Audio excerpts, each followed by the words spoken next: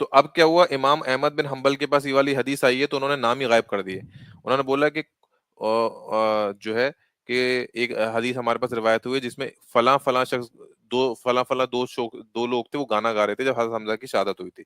फला फला दो लोग थे जो गाना गा रहे थे हजरत हमजा की शहादत हुई थी। उन्होंने हजरत अमीर माविया का नाम ही उड़ा दिया और अमर बिन आस का नाम उड़ा दिया।